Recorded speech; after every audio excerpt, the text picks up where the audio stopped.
أعوذ بالله من الشيطان الرجيم بسم الله الرحمن الرحيم الحمد لله رب العالمين الصلاة والسلام على أشرف الأنبياء والمرسلين خاتم النبيين بالقاسم محمد وأهل بيته الطيبين الطاهرين المعصومين الذين أذهب الله عنهم الرجس وطهرهم تطهيرا أما بعد السلام عليكم ورحمة الله وبركاته.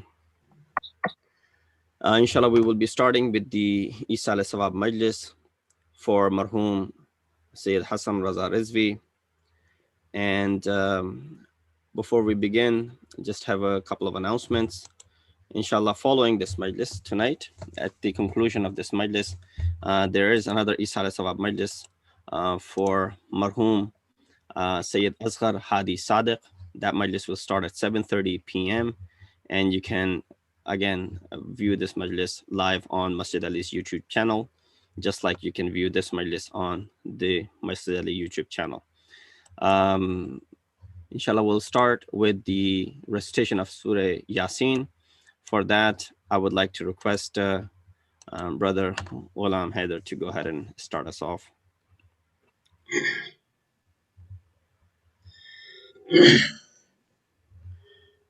أعوذ بالله من الشيطان الرجيم. بسم الله الرحمن الرحيم.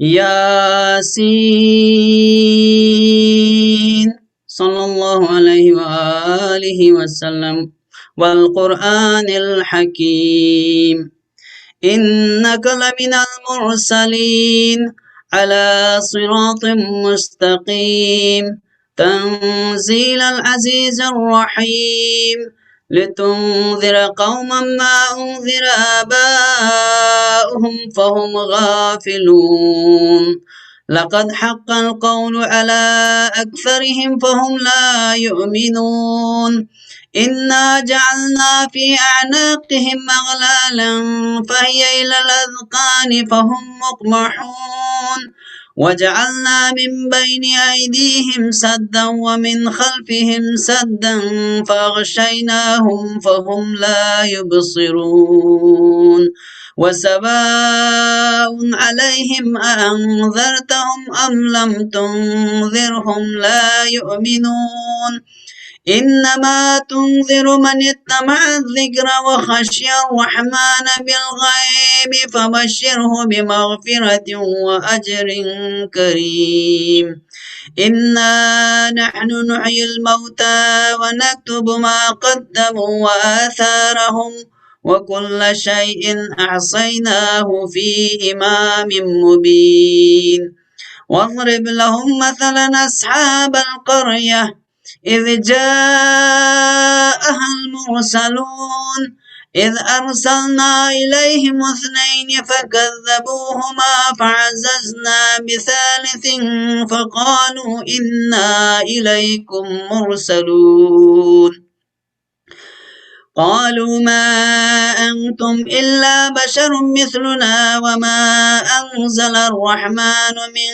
شيء إن أنتم إلا تكذبون قالوا ربنا يعلم إنا إليكم لمرسلون وما علينا إلا البلاغ المبين قالوا إنا تطيرنا بكم لئن لم تنتهوا لنرجمنكم وليمسنكم منا عذاب أليم قالوا طائركم معكم وإن ذكرتم بل أنتم قوم مسرفون وجاء من أقصى المدينة رجل يسعى قال يا قوم اتبعوا المرسلين اتبعوا من لا يسألكم أجرا وهم مهتدون وما لي لا أعبد الذي فطرني وإليه ترجعون أأتخذ من دونه آلهة إن يردني الرحمن بضر لا تغن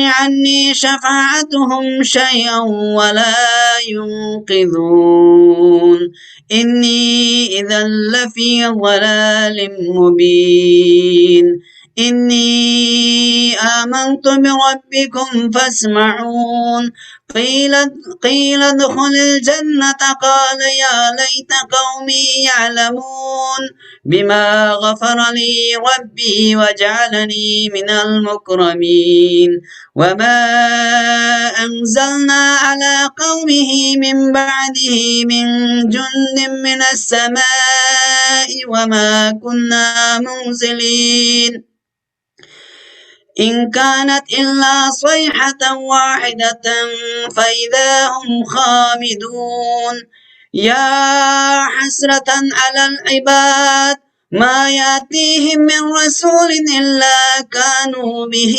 يستهزئون ألم يروا كم أهلكنا قبلهم من القرون أنهم إليهم لا يرجعون وإن كل لما جميع لدينا محضرون وآية لهم الأرض الميتة أحييناها وأخرجنا منها حبا فمنه يأكلون وجعلنا فيها جنات من نخيل وعناب وفجرنا فيها من العيون ليأكلوا من ثمره وما عملته أيديهم أفلا يشكرون سبحان الذي خلق الأزواج كلها مما تنبت الأرض ومن أنفسهم ومما لا يعلمون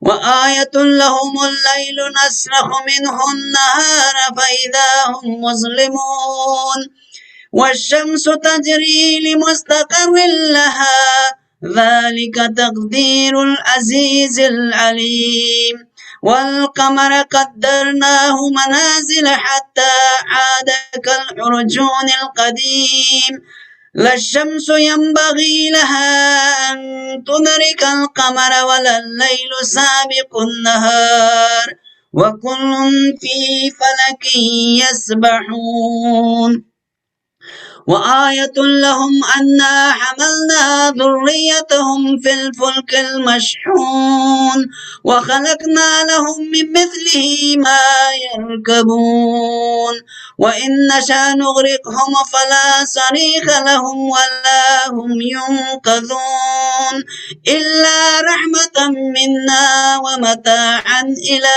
حين وإذا قيل لهم اتقوا ما بين أيديكم وما خلفكم لعلكم ترحمون وما تأتيهم من آية من آيات ربهم إلا كانوا عنها معرضين وإذا قيل لهم أنفقوا مما رزقكم الله كان الذين كفروا للذين آمنوا ونطعم من لو يشاء الله أطعمه إن أنتم إلا في ضلال مبين ويقولون متى هذا الوعد إن كنتم صادقين ما ينظرون إلا صيحة واحدة تأخذهم وهم يخصمون فلا يستطيعون توصية ولا إلى أهلهم يرجعون ونفخ في الصور فإذا هم من الأجداث إلى ربهم ينسلون قالوا يا ويلنا من بعثنا من مرقدنا هذا ما وعد الرحمن وصدق المرسلون إن كانت إلا صيحة واحدة فإذا هم جميع لدينا محضرون فاليوم لا تظلم نفس شيئا ولا تجزون إلا ما كنتم تعملون إن أصحاب الجنة اليوم في شغل فاكهون هم وأزواجهم في ظلال على الأرائك متكئون لهم فيها فاكهة ولهم ما يدعون سلام قولا من رب رحيم وامتازوا اليوم أيها المجرمون ألم أعهد إليكم يا بني آدم ألا تعبدوا الشيطان إنه لكم عدو مبين وأن اعبدوني هذا صراط مستقيم ولقد أضل منكم جبلا كثيرا أفلم تكونوا تعقلون هذه جهنم التي كنتم توعدون اصلوها اليوم بما كنتم تكفرون اليوم نختم على أفواههم وتكلمنا أيديهم وتشهد أرجلهم بما كانوا يكسبون ولو نشاء لطمسنا على أعينهم فاستبقوا الصراط فأنى يبصرون ولو نشاء لمسخناهم على مكانتهم فما استطاعوا مضيا ولا يرجعون ومن نعمره ننكسه في الخلق أفلا يعقلون وما علمناه الشعر وما ينبغي له إن هو إلا ذكر وقرآن مبين لينذر من كان حيا ويحق القول على الكافرين أولم يروا أنا خلقنا لهم مما عملت أيدينا أنعاما فهم لها مالكون وذللناها لهم فمنها ركوبهم ومنها يأكلون ولهم فيها منافع ومشارب أفلا يشكرون واتخذوا من دون الله آلهة لعلهم ينصرون لا يستطيعون نصرهم وهم لهم جند محضرون فلا يحزنك قولهم إنا نعلم ما يسرون وما يعلنون أولم ير الإنسان أنا خلقناه من نطفة فإذا هو خصيم مبين وضرب لنا مثلا ونسي خلقه قال من يحيي العظام وهي رميم قل يحييها الذي أنشأها أول مرة وهو بكل خلق عليم الذي جعل لكم من الشجر الأخضر نارا فإذا أنتم منه توقدون أوليس الذي خلق السماوات والأرض بقادر على أن يخلق مثلهم بلى وهو الخلاق العليم إنما أمره إذا أراد شيئا أن يقول له كن فيكون فسبحان الذي بيده ملكوت كل شيء وإليه ترجعون آمنت بالله صدق الله العلي العظيم اللهم صل على محمد وآل محمد وعجل فرجهم. Please recite Surah Fatiha for Marhum Sayyid Hasan Raza Rizvi. Bismillah ar-Rahman ar-Rahim. Ar-Rahman ar-Rahim. Maliki yawm al-Din. إياك نعبد وإياك نستعين اهدنا الصراط المستقيم صراط الذين أنعمت عليهم غير المغضوب عليهم ولا الضالين. اللهم صل على محمد وعلى آله. At this point, I would like to request son of Marhum Hasan Raza Rizvi, brother Asif, who would share some words with us regarding his father. Hey, assalamu alaikum. Can you hear me? Yes, go ahead. Perfect. All right, perfect. Okay, I wrote some things down, so I'm gonna be looking forward on my computer screen. I want to start off by saying thank you to Masjid-e-Ali. My dad always wanted to come to Masjid-e-Ali. He wanted to do his janazah there, so I'm really grateful that we fulfilled his wishes. I want to start off by saying thank you to a lot of people, specific people who kind of went out of their way to visit my dad and help my mom throughout this whole cancer journey and the hospice process. I want to start off by thanking Dr. Pervez Malik and Adib Auntie.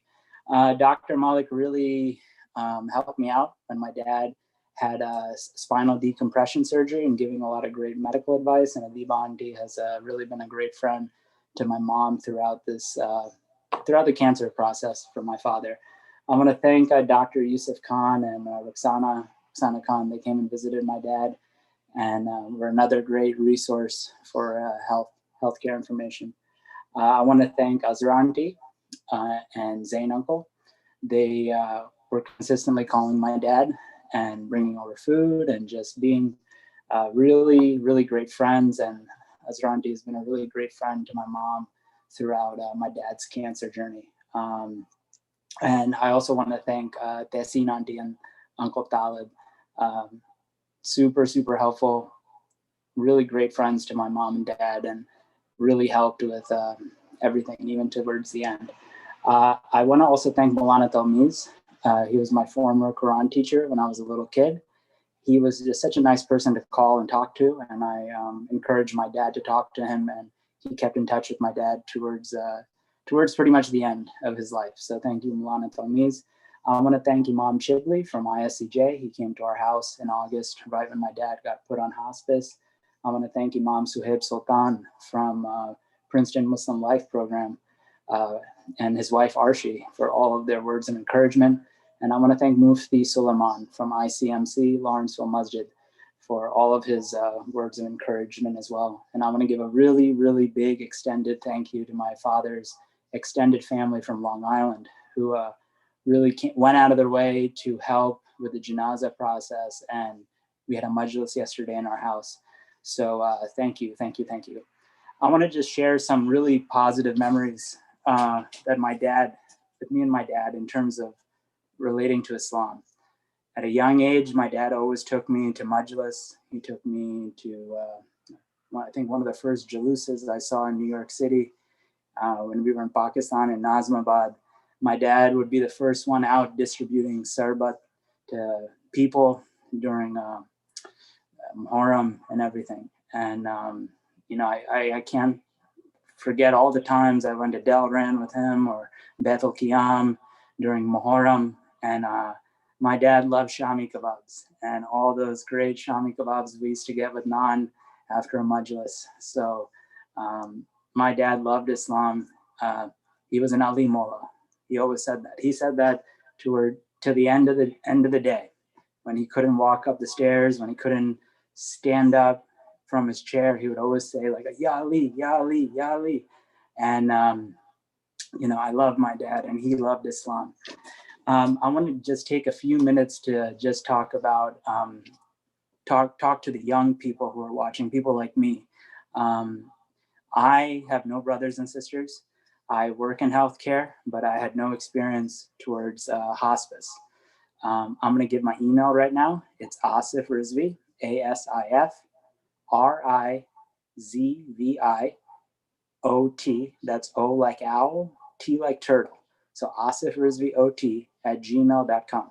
If you have any questions about hospice or anything relating to that, please email me and just put in the subject hospice, so I don't delete your email by accident. I'm going to throw out a few tips. So if you have a piece of paper or you want to type it down, this might be helpful if you are a young person like me and have to be a caregiver for someone like your mom or dad somewhere down the line. The number one thing is definitely try to get your mom and dad on Medicaid. That's MEDICADE. Research into that. It would be very helpful for that. Take time for yourself. Cancer and hospice is not an easy thing, so always make time for yourself. Prepare your house now. Look where your mom and dad live. That's where they're going to want to age in place, as we say in healthcare. So think of their environment. Think of a room whenever you go and visit them, or if you live with them, where's a room in their house that they can age in place. That would be easy for them to get in and get out. I created pretty much a little nursing home room in my dad's house downstairs. That was easy for him to live in and for all the nurses to come in and out. So just a word of advice, take advantage of programs that hospice gives, such as rest breaks or respites. It's a nice thing where maybe the patient can go to the hospital and relax there for 5 nights, and then you take a break yourself, because that kind of goes back to giving yourself time. If you don't give yourself time, if you don't take care of yourself, you can't do the faraz of taking care of your mom and dad when the time comes. So just keep that in mind. What else? I think I'll just end this last thing on advice. There's no such thing that I learned as a good day on hospice. So think of every day as that might be that person's last day. So when you talk to them, talk with izzat. When you talk to them, try to gain as much thawab in whatever it is that you're doing, because once somebody's on hospice, you might leave to go to work and they might not be there when you come back. You might leave to go get groceries and then you come home, they might not be back, even if they were perfectly fine right when you left. So just keep that in the back of your head. I want to say that, I tried my best to help my father. I cleaned him when he was soiled. I cooked his food. I bought his groceries. I advised him to turn towards Allah. But at the end, like, Allah is the only one who guides. He's the only one. And that's his name, the guider, for a reason. So you can say as much as you want to your parents to do this and do that, but at the end of the day, that's all in Allah's hands. I listened to a khutbah in March when coronavirus started by Sheikh Hamid, one of the sheikhs in the Haram. And I'm just going to paraphrase a few lines that he took from his khutbah, because it really resonated with me in March, and I didn't realize something I was listening to in March would actually be pretty helpful right now. So he said, "The seals around the hearts have thickened. The seals around the hearts have thickened. What is hard becomes soft, and what is soft becomes hard. Allah sends trials and tribulations to test the believers. My Lord is merciful towards whom he wills. Allah is kind to his servants. He gives sustenance to the weak, even if the arrogant and powerful don't like it. Allah shows kindness to his humble servants in the most subtle ways. Allah is the one who answers you when you call upon him. If you love him, he'll bring you closer to him. When you obey him, he becomes sufficient for you. When you disobey him, he pardons and forgives you. When you turn away, he calls you. He rewards you when you do good. He forgives you when you have shortcomings. Whoever humbles themselves in front of Allah, Allah will honor them. When he gives, Allah gives the best. And when he removes, he gives you something else in its place later. The greatest thing you can do in this life is excel in worshiping Allah. Whoever Allah guides, no one can misguide. And whoever Allah leaves astray, no one can guide. Oh, Allah is merciful on whom he wills, and his mercy is unlimited. Allah is kind to his servants. Allah is kind to his humble servants. Allah is with the patient, so be patient. I want to end with a quick dua. رَبَّنَا آتِنَا فِي الدُّنْيَا حَسَنَةً Ameen. وَفِي الْآخِرَةِ حَسَنَةً Ameen. وَقِنَا عَذَابَ النَّارِ. Oh Allah, Allah thank you so much for helping me through this process. I always used to say, Allah mere baap ke upar rahm kar, meri khandan ke upar rahm kar, meri ammi ke upar rahm kar, hamare mujhe ko sabr do. Aapne sab cheez kiya, main sab cheez meri zindagi, sab cheez maine aapke haath mein dal di, aur aapne acha kiya. I love you, Allah. Thank you. Ameen. That's all what I have. So thank you for giving me the time to say that. Assalamu alaikum. Jazakallah. Ahsantum. Please send a loud nada salawat. Allahumma salli ala. At this point, I would like to request Brother Hashim Abdi to start the Majlis off with So Salam and Marsiya. अस्सलाम वालेकुम। Alaikum assalam wa rahmatullah. मेरी आवाज आ रही? जी बिल्कुल, बिस्मिल्लाह। सबसे पहले तो ताज़ियत पेश करता हूँ मरहूम के लिए। उनके बच्चे बेटे साहब बात कर रहे थे और उनकी फैमिली को as a matter of fact कि उन्होंने बहुत अच्छा पैगाम दिया।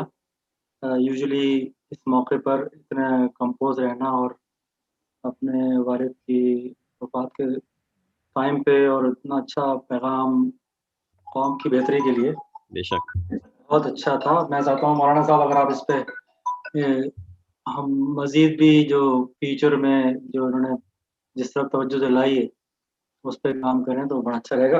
اس کے انشاءاللہ. ساتھ ہی انہوں نے یہ بھی ذکر کیا کہ والد صاحب اٹھتے بیٹھتے علی کا ذکر کرتے تھے، تو میں اصل میں یہ پڑھنا نہیں چاہ رہا تھا، میں سیدھے سیدھے سلام اور پھر مرثیہ پڑھ رہا تھا. تو 4 مصرے انہی کی درجات بلندی کے لیے 4 مصرے پیش کر رہا ہوں. راہ خدا میں جب بھی چلا بے خودی کے ساتھ،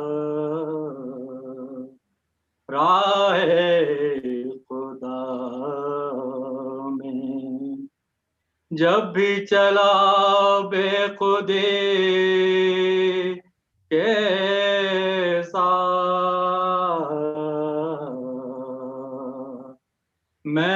محسوس یہ ہوا کہ چلا ہوں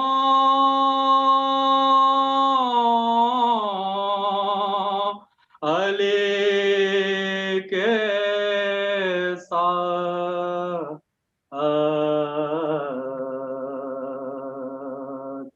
ممکن نہیں بغیر علی کے نبی ملیں،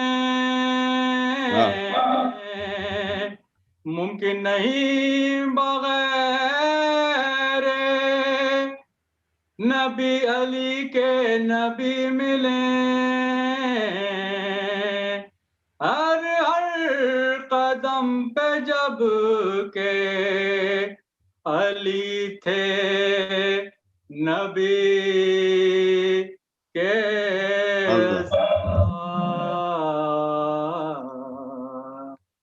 راہ خدا میں. محمد وآل محمد صلی اللہ علیہ وسلم. اللہم صلی علی محمد وآل محمد. سلام کے چند اشعار پیش خدمت ہیں. یہ بھی اچھا. جیسے ہم ابھی محرم سے باہر آئے ہیں اسی مناسبت سے کہ آخری دنوں کی کچھ اشعار ہیں. پر محمد وآل محمد صلوات. اللہم صلی علی محمد. وہ رہے رفتگاں رہ گیا،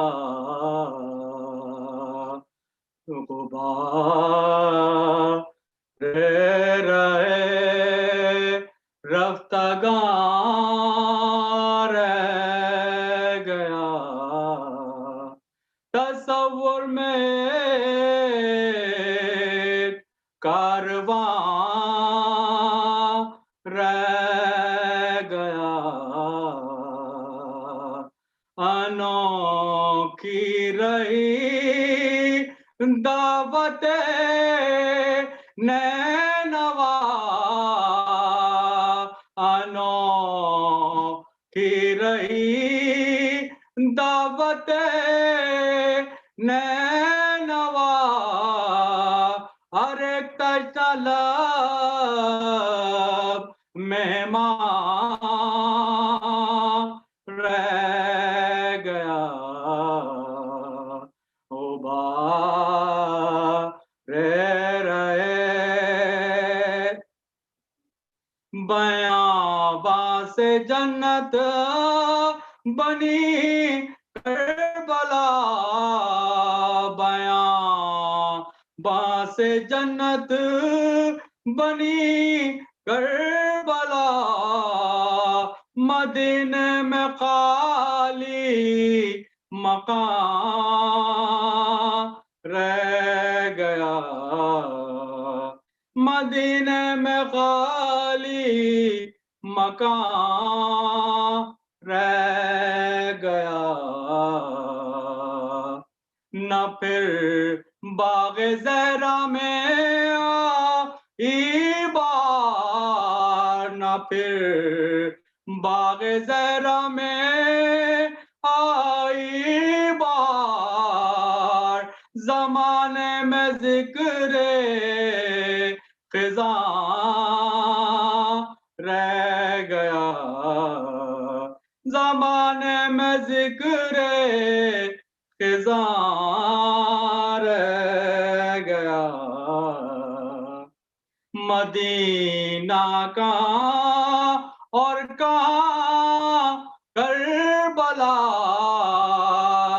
مدینہ کہاں اور کہاں کربلا کہاں کا مسافر کہاں رہ گیا کہاں کا مسافر کہاں رہ گیا وہ بار رہے رفتگاں رہ گیا تصور میں کارواں رہ گیا وہ بار رہے محمد وآل محمد صلوات اللہم صل علی محمد. محمد. ایک سورہ فاتحہ مرحوم کے لیے ایک دفعہ سورہ فاتحہ اور 3 دفعہ سورہ اخلاص.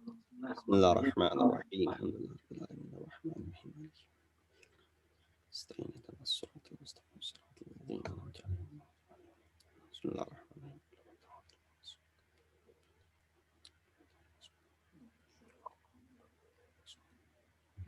اللہم صل علی محمد. محمد.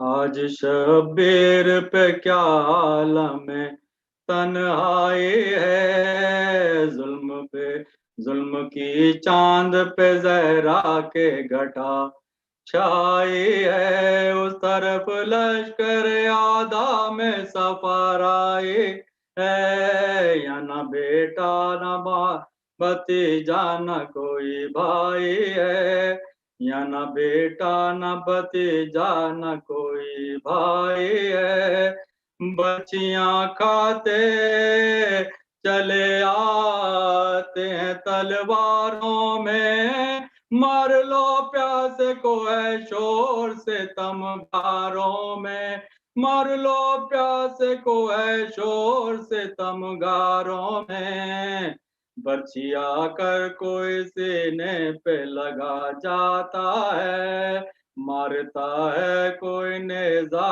تو غشا جاتا بڑھتے ہیں زخم بدن زور گھٹا جاتا ہے بند آنکھیں ہیں سرے پاک جھکا جاتا بند آنکھیں ہیں سرے پاک جھکا جاتا ہے گرد زہرا علی گر یا کنا پھرتے ہیں گل گھوڑے سے امام دوسرا گرتے گل گھوڑے سے امام دوسرا گرتے کوئی سید کا نہیں آ بچانے والا ہر بلا کو ہیں اور ایک زخم اٹھانے والا پیاس میں کوئی نہیں پانی پلانے والا سنبھلے کس طرح بلا برچیاں کھانے والا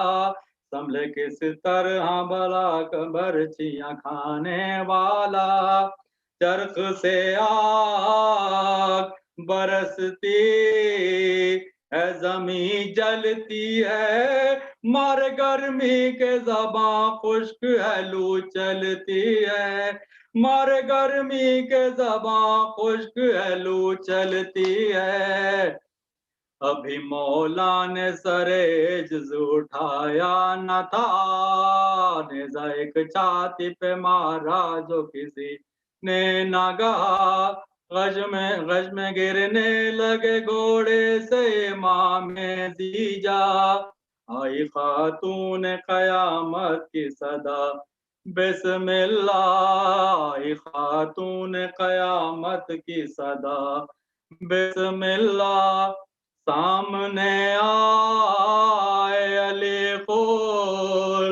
से घबराए हुए दौड़ महबूब खुदा हाथों को फैलाए दौड़ महबूब खुदा हाथों को फैलाए हुए कान में आती थी ज़ैनब की सदाए जहाँ का दिल तड़प जाता था जब दर्द से शय करते थे राह रोके हुए खेमे खड़े थे गुमराह नीमवा चश्म करते थे सुए खेमाएगा नीमवा चश्म से करते थे सुए खेमाएगा तन जख्मी में जो पेकान सितम गढ़ते थे खाक से उठते थे और कांप के गिर पड़ खाक से उठते थे और कांप के गिर पड़ते थे आज शबीर पे क्या आलम तन्हाई है मोहम्मद सल्लल्लाहु Allahumma salli ala Muhammad wa ali Muhammad. Jazakumullah khair.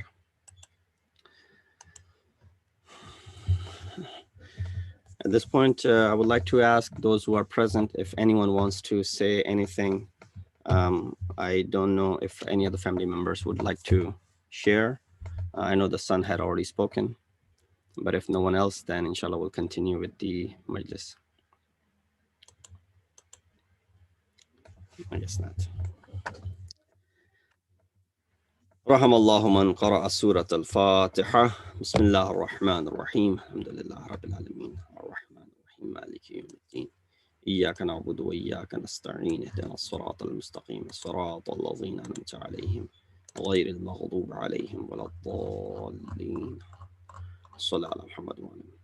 Please recite another Surah Fatiha for Marhum Hasan, Raza, Rizvi. Bismillah ar-Rahman ar-Rahim. Alhamdulillah Rabbil Alamin ar-Rahman ar-Rahim Maliki yawm الدين إياك نعبد وإياك نستعين اهدنا الصراط المستقيم صراط الذين أنعمت عليهم غير المغضوب عليهم ولا الضالين اللهم صل على محمد وآل محمد وعجل فرجهم. أعوذ بالله من الشيطان الرجيم بسم الله الرحمن الرحيم الحمد لله الذي قصرت عن رؤيته أبصار الناظرين وعجزت عن نعته أوهام الواصفين الحمد لله رب العالمين الصلاة والسلام على أشرف الأنبياء والمرسلين خاتم النبيين بالقاسم محمد وأهل بيته الطيبين الطاهرين المعصومين الذين أذهب الله عنهم الرجس وطهرهم تطهيرا أما بعد فقد قال الله تبارك وتعالى وقوله الحق وهو أصدق القائلين بسم الله الرحمن الرحيم قالوا ربنا أمتنا اثنتين وأحييتنا اثنتين فاعترفنا بذنوبنا فهل إلى خروج من سبيل صدق الله العلي العظيم. Assalamu alaikum wa rahmatullahi wa barakatuhu. Before I begin, I would like to extend condolences to the family of Marhum Hasan Raza Rizvi Sahab,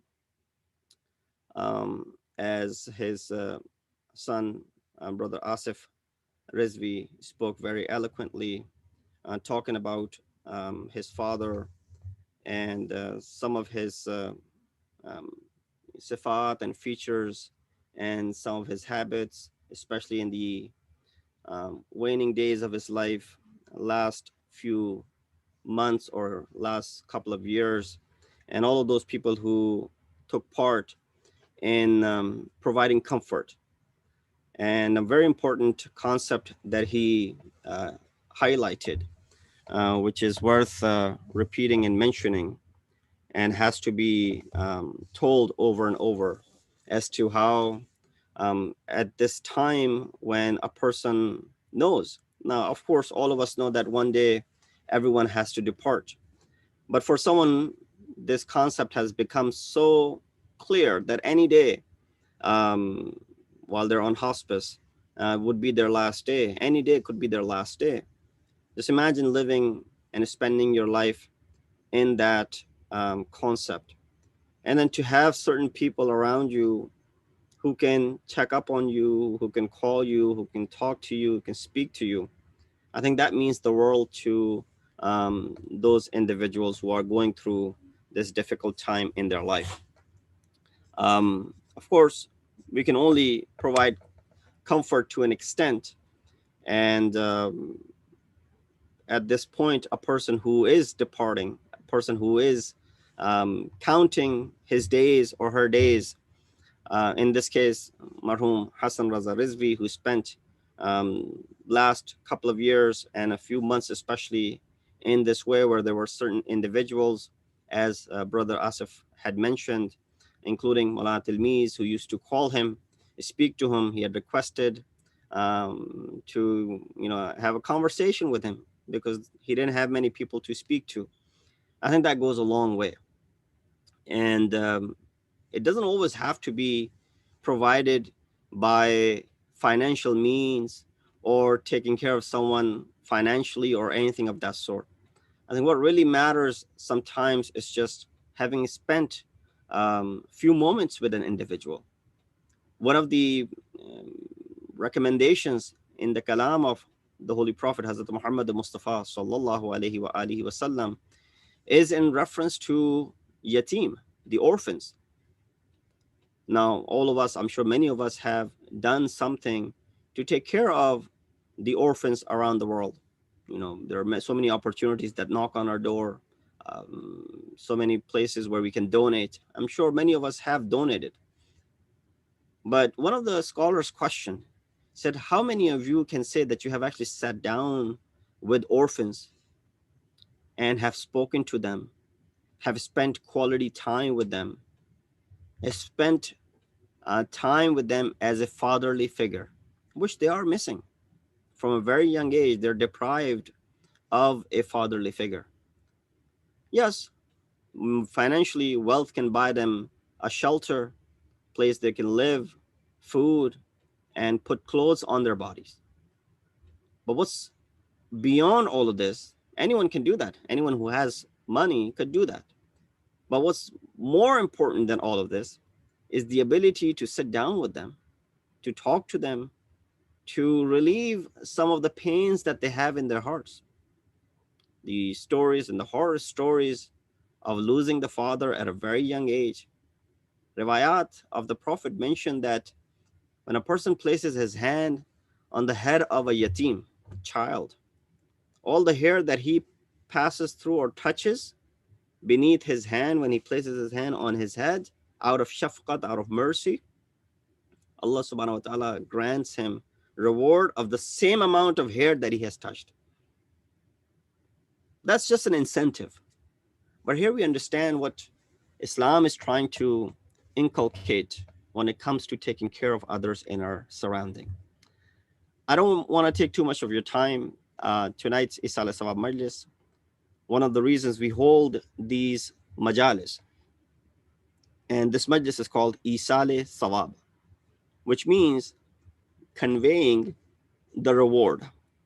Thawab is thawab. We all know the word thawab in Urdu and in Arabic. Isal might be something new to some. Isal means to convey, to take it there. For example, if someone asked me to take this object to, for example, a destination, that's called Isal, taking it there. So when we do this majlis, we are dedicating to that marhum, and with the benefit that emerges from this majlis azam, the barakat and the blessings will go toward helping this marhum and rewarding this marhum. Now, some might question, is this something which is allowed? Is it okay? What does the Sharia say about this? Of course, there are different ara in this reference. But there's one thing which is musallam in all of the madahib, which is absolutely confirmed in all of the madhahib, that there are ways of helping those who are no longer alive. There are traditions in books such as Sahih Muslim, in Sunan Ibn Majah, and as well as, books of Ahl Tashayyu such as Al-Kafi, with different variations in different words. For example, one of the traditions that I came across in Sahih Muslim, it says, "Khayrun ma yukhallifu ar-rajul." He said the best, "Khayrun ma yukhallifu ar-rajulu min ba'dihi thalas." The best thing that a person can leave after him is three things. Waladun salih yad'u lahu, an obedient child who prays for him. In this case, we have the obedient child in the form of Brother Asif. وَصَدَقَةٌ تَجْرِي يَبْلُغُ أَجْرُهَا, and that sadaqah, which is jariyah, which is continuous. The ajr and the reward and the thawab of this sadaqah reaches the deceased, the marhum, who's no longer alive. وَعِلْمٌ يُعْمَلُ بِهِ مِنْ بَعْدِهِ, and that knowledge, that ilm, which he contributed towards, which is going to benefit others after he's no longer there. And then in other books, it has come with some variations. إِذَا مَاتَ إِبْنُ آدَمْ إِنْقَطَعَ عَنْ عَمَلِهِ إِلَّا عَنْ ثَلَاثٍ, that when a person dies, all of his actions are cut off except three things. And these three things continue to benefit him. One is وَلَدٍ صَالِحٍ يَدْعُو لَهُ, second is صَدَقَةٍ جَارِيَةٍ, third عِلْمٍ يُنْتَفِعُ بِهِ. So similar things, but different ways of saying the hadith. That tells you in ilm hadith that when hadith has come with different variations, but concluding the same message, then that hadith has to be taken. And this is something which is found in Sahih Muslim as well as in the books of Ahl Tashayyu. So we find that this, what we are doing tonight, Eisal-e-Thawab, is absolutely in line with the teachings of our madhab. And also, moreover, rationally think about it, that a person who might have failed to do certain things in their life, and at this moment, the deceased want to do something about it. The family of the deceased, the bereaving family, wants to do something about it. Is it haram for them to go out and do something about it? No. It is not only that it's not okay, but it is not only that it is okay, but also it is recommended to go out and do something about it. That's how much highly recommended it is. And there are so many ayat and riwayat that could be shown to prove this point. I wanted to share with you, inshallah, I'll get into this ayat that I recited for you, what our fourth Imam, Imam Zainul Abidin alayhi wasalam, has said in regards to your haqq towards your father.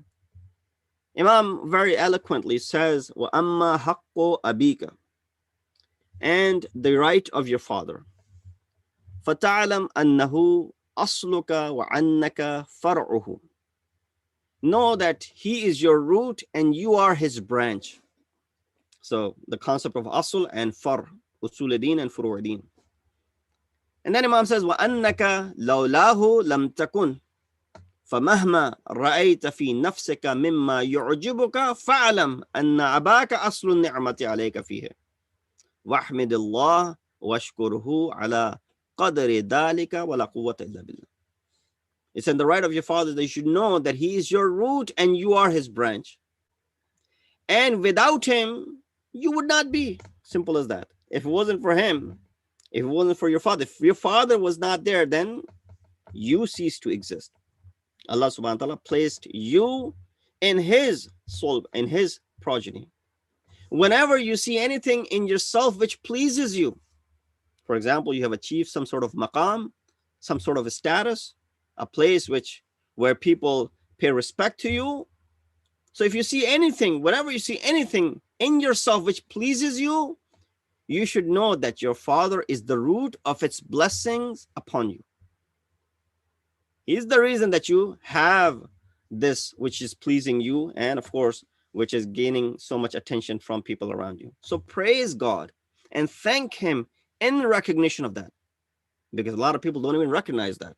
Imam is saying praise God so that you're able to recognize this fact, that if there's any good in you, it is because of your father. and there's no power except Allah. Father as the root of the child.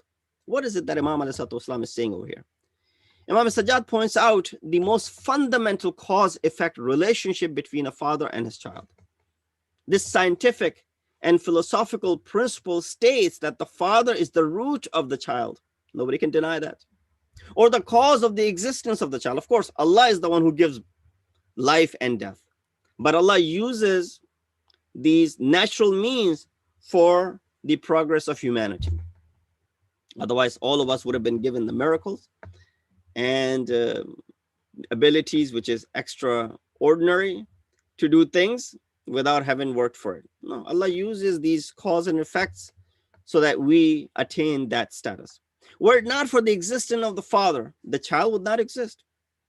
The existence of the child is dependent on the existence of his father. This is manifested all over the world. And of course, this is something which cannot be denied. Imam is not stating something which is out of the ordinary. He's explaining something which is very basic in front of you. You don't need to be a rocket science to go ahead and understand such a phenomenon. Then Imam reminds the children of the importance of the existence of the father, and the explicitly declares that father is the root and the children are like his branches.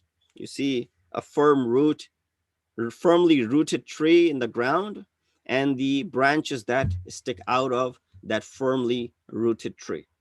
As firm as this tree is, the firmness you will find in the branches, regardless of how tall this tree may get.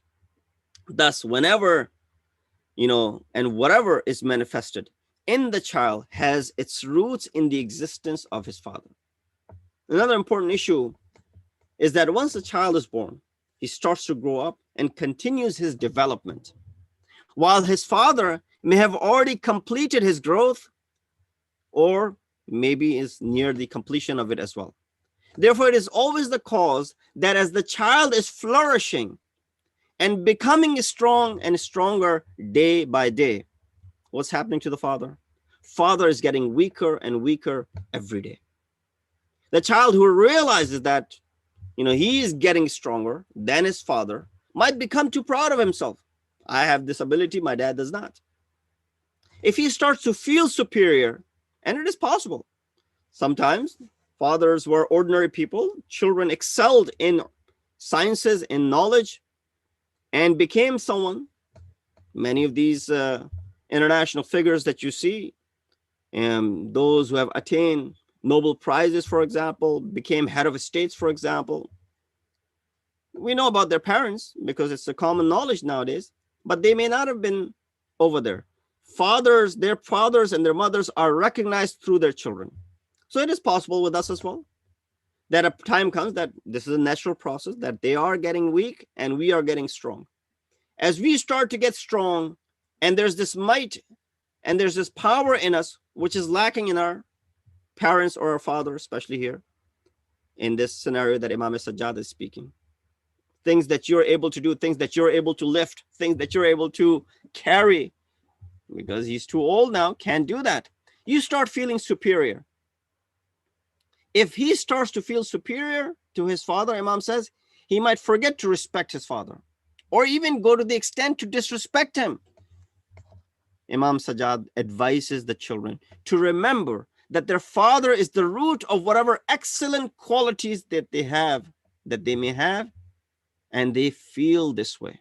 So you understand to always give credit where it's due. This will help them overcome such sense of superiority over their parents. Imam ﷺ also recommends the children to be grateful and recognize the blessings granted to them.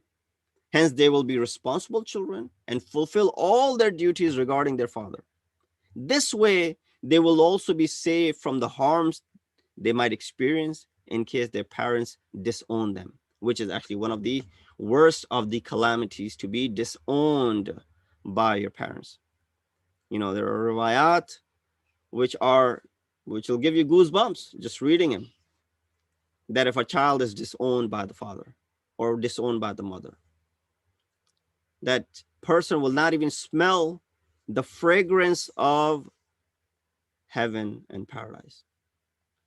So this ayat, which I recited in the beginning, which talks about a very unusual phenomena.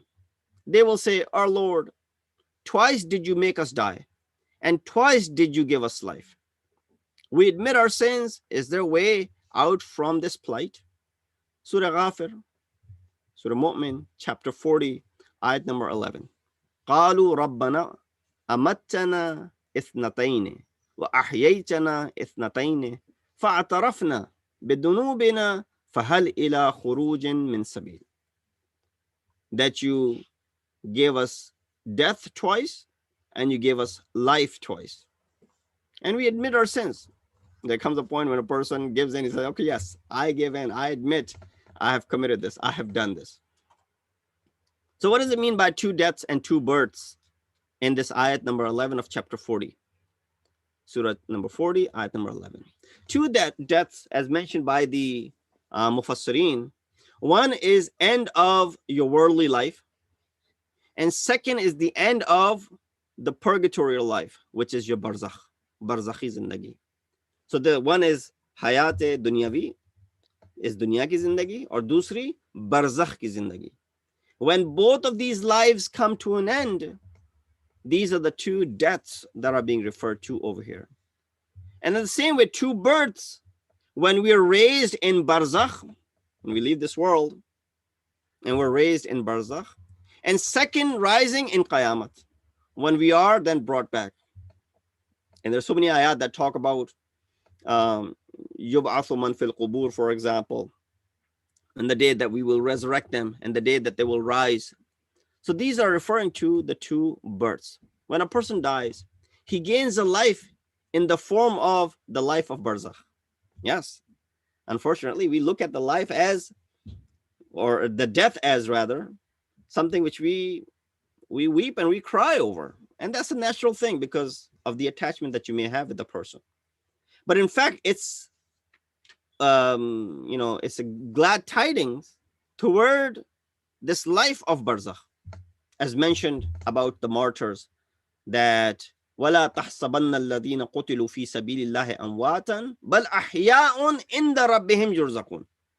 Don't consider those who died in the way of Allah to be dead. بَلْ أَحْيَاءٌ. They're alive. عِنْدَ رَبِّهِمْ يُرْزَقُونَ. And they are seeking their sustenance from their Lord. Life which prophets, imams enjoy and hear our salams and even reply. This way we have one physical life and another purgatorial barzakhi life. And end of our life, we die physically, and end of barzakh, we die spiritually. So this is physical death comes when we leave this world, right? Because we know the soul is still alive. We buried the body, the soul left. Unlike the atheists who think that when a person dies and that's it, nothing else is going to happen. That's not the belief of a muwahhid, belief of someone who believes in Allah, the belief of someone who believes in the hereafter. When we die in this life, this worldly life, that's our physical death. We're still alive spiritually. And then when barzakh comes to an end, that purgatory where everyone will be until qiyamah takes place, the end of barzakh is the spiritual death. Then of course that spirit is also gone. And then Allah subhanahu wa ta'ala will bring it back together. So he says in Surah Baqarah 28, كَيْفَ تَكْفُرُونَ بِاللَّهِ وَكُنْتُمْ أَمْوَاتًا فَأَحْيَاكُمْ ثُمَّ يُمِيتُكُمْ ثُمَّ يُحْيِيكُمْ ثُمَّ إِلَيْهِ تُرْجَعُونَ. You were lifeless and he gave you life. And then he will make you die. And then he shall bring you to life. And then you will be brought back to him. So this is the concept of that. How do you deny this concept? You are dead. Allah subhanahu wa ta'ala, you are lifeless. Allah gave you life. And then of course, he's the one who's going to make you die once again. Best method of recognizing Allah is by contemplating about our own creation and the universe. These ayat that I recited are there to do what? It's to contemplate, remind ourselves. Every time death takes place around us is a continuous reminder for us that this is waiting for you. This is something where you're headed as well. Hazrat Ibrahim Nabi Ibrahim والسلام, he said, Rabbi alladhi yuhyi wa yumit. My Lord is someone who creates and he is the one who brings death. So contemplation about life and death makes us realize that if the life and death was in our hand, it would be forever. Right? Allah subhanahu wa ta'ala made sure that he announced it when he said, Thumma ilayhi turja'un. And then you will be brought back to him. Or for example, kullu nafsin za'iqatul maut, thumma ilayna turja'un. That every soul must taste the agony of death. And then they will be brought back to us. Thumma ilayna turja'un. And you will be brought back to us. Because if it was in our hands, we wouldn't want to go. So it's not in our hands. Life's a reality. And this reality is hidden, but effects are obvious in humans. We can see the effects of life in certain people, but even then, Quran talks about certain people who are, according to our measure, are alive, but they're walking dead. There's no life in them. When there's no concept of worship in them, that means they're not even alive. A person who does not have the concept of worshiping Allah subhanahu wa ta'ala, according to the ayat of Quran, you read the initial ayat of Surah Yasin, it talks about it. That they are as if they are dead. They might seem like they're breathing, doing things that usually people who are alive do, but they're walking dead. Creator's reality is also not tangible, but the effects are obvious. That he's there, he exists, and no one can deny that. Question from intellect and nature is one of the most effective methods of tabligh and guidance. When Allah subhanahu wa ta'ala poses this question by saying, Kayfa takfuruna billahi? This is questioning our intellect. How do you deny Allah subhanahu wa ta'ala?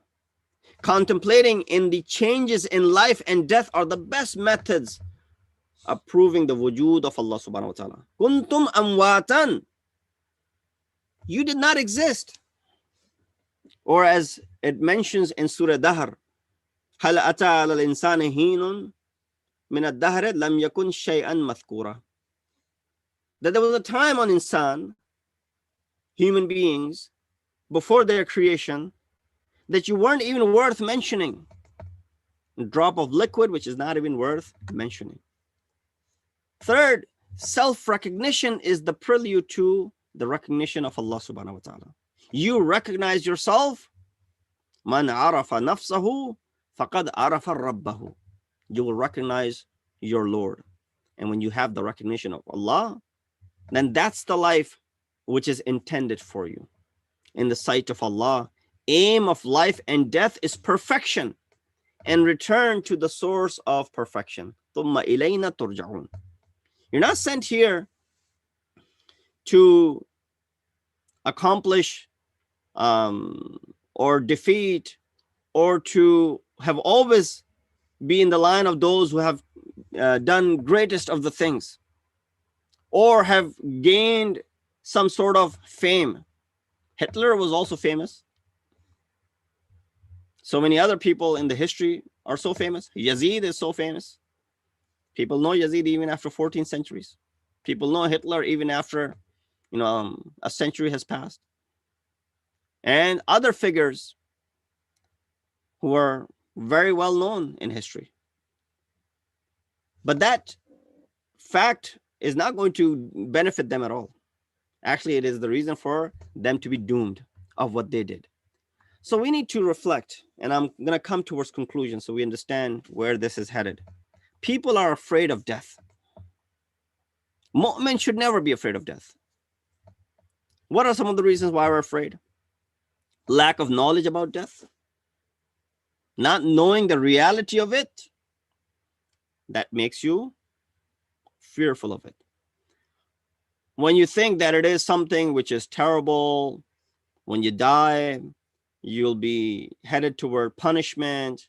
There's surat, there's police surat, there's this, there's that. All of these things, you think about it right away, you feel that, oh, that's a very terrible place to be. I wouldn't want to be in such a place. I wouldn't want to be at a place like this. I want to stay away from such a place. So this is called na'agahi, lack of knowledge, not knowing the reality of the death. Amir al-Mu'mineen said that death is kanaz'i thiyabin wasikhatin, removing dirty clothes and wearing new ones. He said death is ka'atyabi rih, the most beautiful of the fragrances. He said bimanzilati sharbatil baridati fil yawm ash-shadid al-har.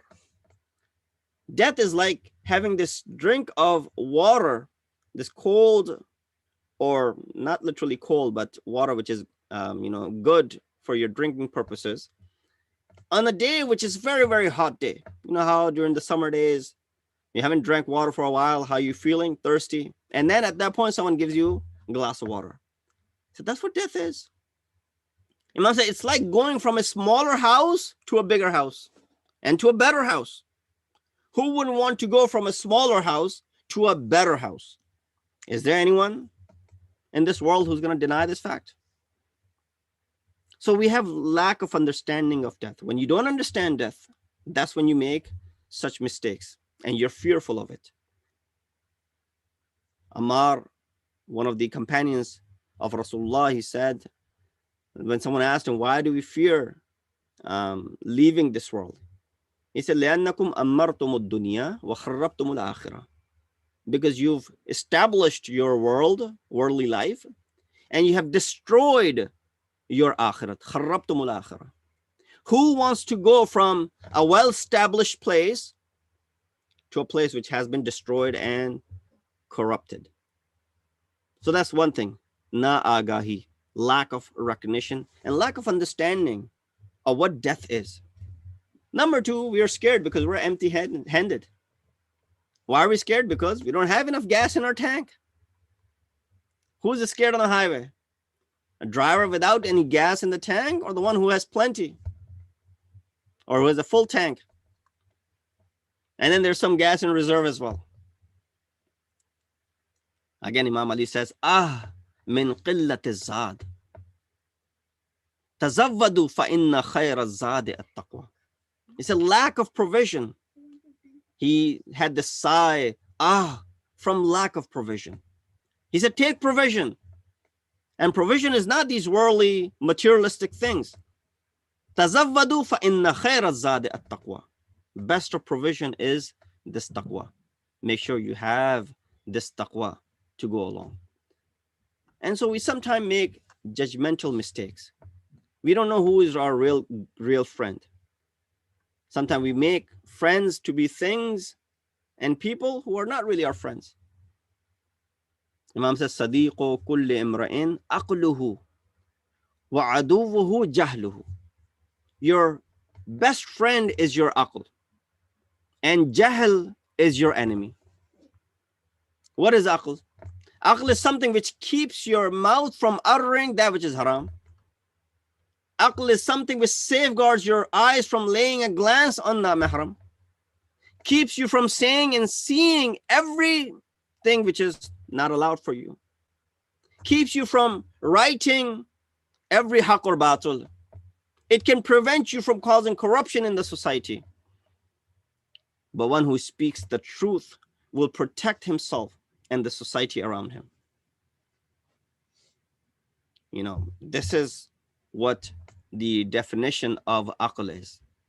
Now think about those who drew those cartoons about Prophet Muhammad, not using their aql properly. If you have talent, not putting their talents where it should be used. This Majlis-e-Ali is what? It's nasiha. It's an advice. We're all in need of advices. And what could be the best advice when it is coming from infallible Masumin, infallible Imams, and Rasulullah? Words of Masumin are so full of wisdom that it can revive people who are walking dead. Remember the discussion that I had? Surah Yasin talks about these walking dead. So words of ma'sumin are so full of wisdom that it can revive people who are dead internally, those whose hearts are dead. في قلوبهم مرض, or زيغ, as it mentions. But they can be revived with the kalam of ma'sumin. For example, we are told بالنصيحة لأئمة المسلمين. There's, nasihat, advice. We should give advice. This Majlis-e-Ali, this Majlis that we are commemorating for the Eisal-e-Thawab of this Marhum, is an advice as well. Without criticizing others, finding faults in them, scolding them, punishing them at times is all part of nasihat, advice giving, right? Unless you criticize someone, you haven't criticized them, you haven't scolded them, you haven't really done any nasihat, given advice to them. Advice must accompany criticism. Imams then explain what nasihat is. The needle, a tailor, खय्यात जिसको हम कहते हैं, जो आपके कपड़े सीता है, दर्जी जिसको हम लोग उर्दू में कहते हैं, a tailor uses this needle. It's called minsaha in Arabic. The tailor himself is called nasih, and the dress that he designs or sews for you is nisah.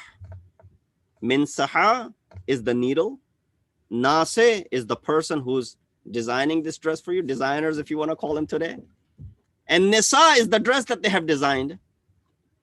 If we prepare a dress for our brother, for our sister, and cover them with that dress so that the person's honor is intact, that's called nasihat. Why is needle called minsaha? And this khayyat, darzi, called nasih?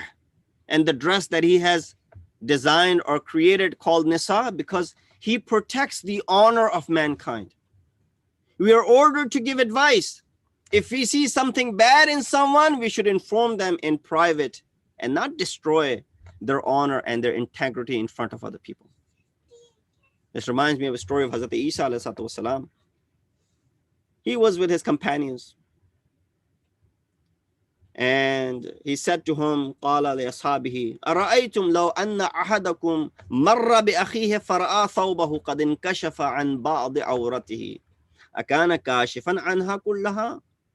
Now, supposing you pass by one of your friends and you find his dress was raised and some of his body parts were shown. Now, some of the body parts which we shouldn't be looking at. Will you then screen him or reveal it completely? Right away, all of the companions responded by saying, well, we will surely screen him. We will surely cover him. Hazrat Isa responded by saying that, Ma inkashafa minhu. You will not. قال كلا بل تكشفون عنها. Not only that you won't completely cover it, but you will actually reveal it completely, on the contrary. He replied that, and hence they realized that Hazrat Isa is giving us a parable, an example. They said, Ya Ruh Allah, how is that? They asked. He said, as you notice your friend's flaws, you do not cover them. Do not go after people's defects as if you are their lords. You should inspect your defects like slaves. People are either sick or healthy. Be kind to the sick and thank God for the health that has been given to you. So right away, if you hear about someone's secrets, if you can keep that secret to yourself, then you have covered them.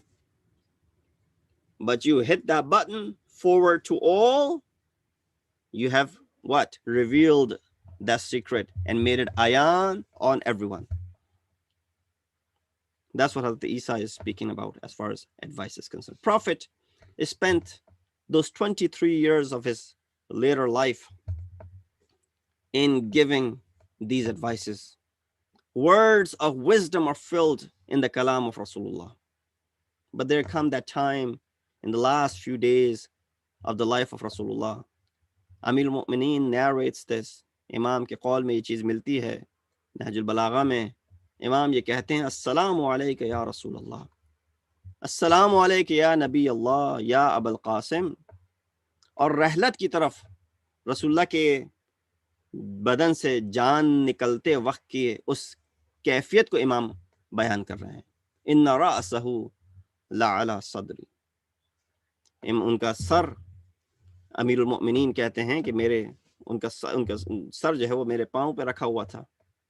اور اس وقت امام علیہ الصلوۃ والسلام نے آواز دی حسنین کو، حضرت زہرا مرضیہ کو، اور بچے آتے ہیں.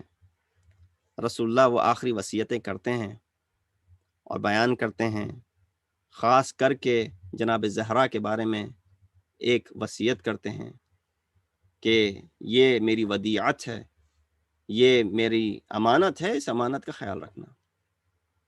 اور پھر امیر المؤمنین کے وہ جملے احاکذا یفعل بابنتک، امام نے خود غسل کے فرائض انجام دیے، فرشتوں نے مدد کی. رسول اللہ نے اس صبر کا مظاہرہ کیا ان ایام میں، آخری ایام میں، کہ جس میں ان کے اوپر کافی پریشان کن حالات گزرے. دور سے ایک خاتون کھڑی گریہ کر رہی ہیں.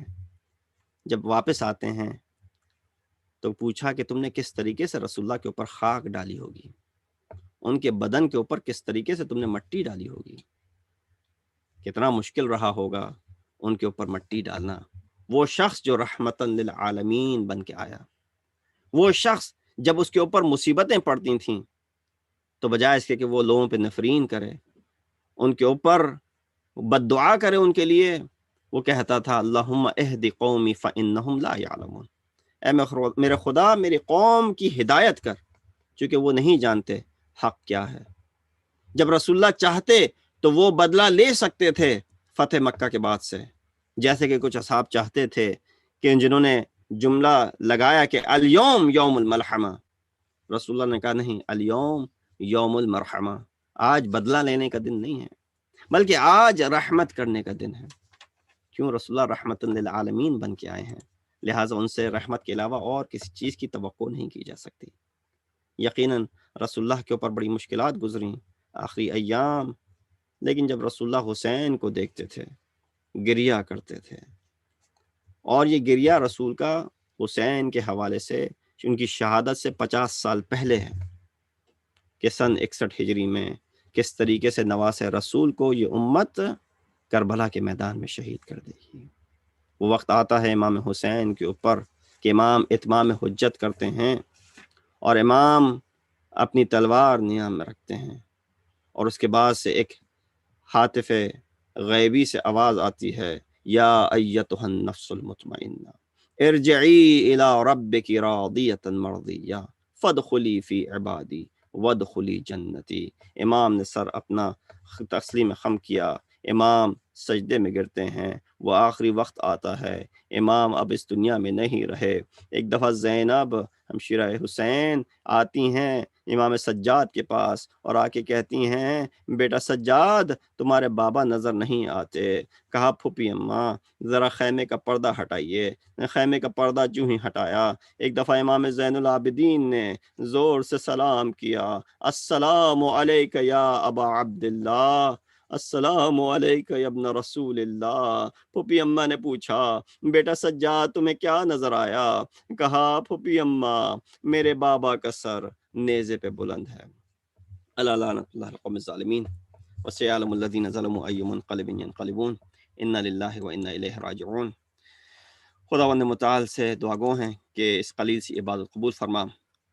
ہم جن مرحوم کی اِسال صاحب کے لیے مجلس منعقد کی گئی تھی، مرحوم حسن رضا رضوی صاحب، خداوند متعال مرحوم کے درجات کو بلند فرما، ان کے پسماندگان کو صبر کی توفیق عطا فرما. خداوند متعال مرحوم کو جوار اہل بیت علیہ السلام میں جگہ عنایت فرما. اس کے ساتھ ساتھ ایک اعلان اور ہے کہ انشاءاللہ 7:30 بجے اسی مسجد علی کے پلیٹ فارم سے، مسجد علی کے یوٹیوب چینل سے ایک اور ایسال-e-Thawab کی مجلس کا انعقاد کیا جا رہا ہے. مرحوم سید اصغر ہادی صادق جو کہ مسجد علی کے ڈائریکٹر ڈاکٹر اسد صادق کے بڑے بھائی تھے، ان کی ایسال-e-Thawab کی مجلس انشاءاللہ 7:30 بجے شروع ہوگی. وآخر دعوانا ان الحمد للہ رب العالمین. السلام علیکم ورحمۃ اللہ وبرکاتہ.